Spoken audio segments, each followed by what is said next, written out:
ಈ ದಿವಸ ಮೈಸೂರು ಮತ್ತು ಚಾಮರಾಜನಗರ ಜಿಲ್ಲಾ ಕ್ಷೇಮಾಭಿವೃದ್ಧಿ ಸಂಘದ ವತಿಯಿಂದ ಒಂದು ಬೃಹತ್ ಪ್ರತಿಭಟನೆಯನ್ನು ಹಮ್ಮಿಕೊಳ್ಳಲಾಗಿದೆ. ಇದರ ಉದ್ದೇಶ ಏನು, ಇತ್ತೀಚೆಗೆ ಸರ್ಕಾರ ಸಹಕಾರ ಸಚಿವರಾಗಿದ್ದಂತಹ ನಮ್ಮ ನಾಯಕ ಜನಾಂಗದ ಮಾಸ್ ಲೀಡರ್ KN ರಾಜಣ್ಣನವರನ್ನ ಏಕಾಏಕಿ ಅವರಿಗೆ ನೋಟಿಸು ಕೂಡ ಕೊಡದೇನೆ ವಜಾ ಮಾಡಿರ್ತಕ್ಕಂಥದ್ದು ನಾಯಕ ಜನಾಂಗಕ್ಕೆ ಮಾಡಿರ್ತಕ್ಕಂತಹ ಅವಮಾನ.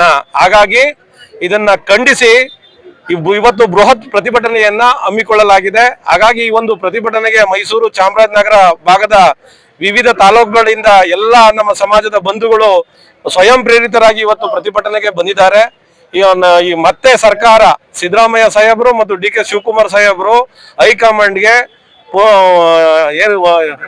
KN ರಾಜಣ್ಣನವರು ಒಳ್ಳೆ ಈ ಸಮಾಜದ ಮಾಸ್ ಲೀಡರು, ಹಾಗಾಗಿ ಅವರನ್ನ ಕೈ ಬಿಡೋದಕ್ಕೆ ಸಾಧ್ಯ ಇಲ್ಲ. ಅವರನ್ನ ಮತ್ತೆ ಸಚಿವ ಸಂಪುಟಕ್ಕೆ ಸೇರ್ಸ್ಕೊಳ್ಬೇಕು ಅಂತಕ್ಕಂಥದ್ದನ್ನ ಮನವರಿಕೆ ಮಾಡ್ಕೊಡ್ಬೇಕು. ಹಾಗಾಗಿ ರಾಜಣ್ಣನವರನ್ನ ಸೇರ್ಸ್ಕೊಳ್ಳೋವರೆಗೂ ಕೂಡ ನಿರಂತರವಾಗಿ ಈ ಸಮಾಜ ಹೋರಾಟವನ್ನ ಮಾಡ್ತೀವಿ ಅಂತಕ್ಕಂಥದ್ದನ್ನ ಸರ್ಕಾರಕ್ಕೆ ನಾವು ಎಚ್ಚರಿಕೆಯನ್ನ ಕೊಡ್ತೀವಿ.